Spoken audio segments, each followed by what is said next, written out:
One of the things that I hear a lot lately from various people in their well into their 70s or 80s. Oh, we're old people. And then I mention two words. Herb Albert, who just celebrated his 90th birthday. And those of you that don't know who Herb Albert is, Herb Albert and the Tijuana Brass were my go to. And this is from somebody who, as you know, very critical, very straightforward, very opinionated, as they say. But I just love Herb Albert and the Tijuana Brass. And I put together this video. I obviously I have used this video that was recently on CBS This Morning, which takes a great look at Herb Albert from Anthony Mason. Just a really terrific segment, and I want you to watch it. Those of you that like and love Herb Albert, this is going to be like fine home cooking. Those of you, for some reason, who don't know who Herb Albert is, well, I think you might be acclimated. Okay. If you watch The Dating Game, which my late brother was on The Dating Game back in 1972, I know this song.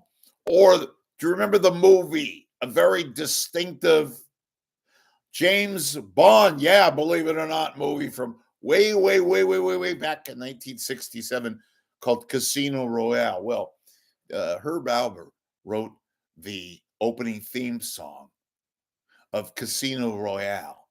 And of course, Herb Albert with Tijuana Brass and his distinctive style of music and the whole mystique, A&M Records, which was his label, and how integrated he became, how so much a part of American pop culture, music, and theme songs and distinctive styles. Um, he just turned 90 and he sounds the same. He's a little more frail, but he looks the same. God, 90! He's 90 and he can still perform. He could still perform. And not only performs, he kicks butt. That is how much he performs. I'm just a marvel. I didn't know the whole stories behind the A&M records and all that. And I must say that, I did a little more research and I'm going to plug my buddy here, YouTube, and just go into YouTube. And if you like what you hear and watch this episode from CBS This Morning, I know you're going to be intrigued and I know you're going to want to watch and listen to some of the finer moments of Herb Albert, who just continues to perform. Little side story.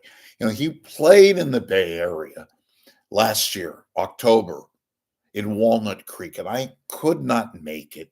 I was somewhere, of course, or had some type of thing to get to. I wish I could have been there, but I hope that he is back soon because I would really love to see him. My cousin was telling me one time that he had seen one of the most famous Herb Albert concerts way back when I was 7 years old in 1960. What was it? 69 at the Hollywood Bowl. And it was Frank Sinatra and Herb Albert. And it was just a absolute coming of geniuses and that kind of a thing. I didn't again realize how big he truly was. But it was such a distinctive style of music. And I'm a big trumpet person as it is. Love the trumpet. I wish I could play it.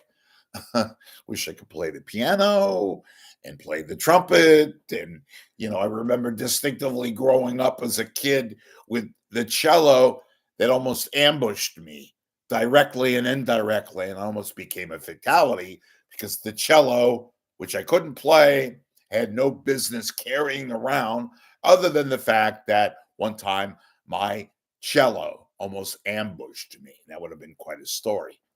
But in any event, I love to listen to music. Can't play worth a damn.